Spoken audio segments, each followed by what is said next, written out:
He pressed a button.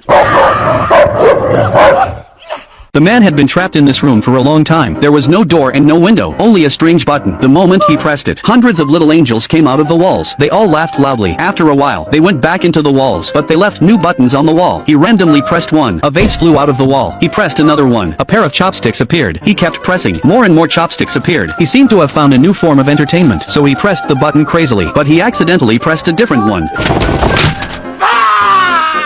The man tried many buttons. All kinds of random items kept appearing, but there was no exit. He threw a ball in frustration. Suddenly a plate of sushi appeared. He wanted a bottle of soy sauce to go with the sushi. He pressed several more buttons, but only more sushi kept appearing. He had to eat the sushi without soy sauce. Now he felt a little thirsty. He pressed a button. This time, a bottle of soy sauce appeared.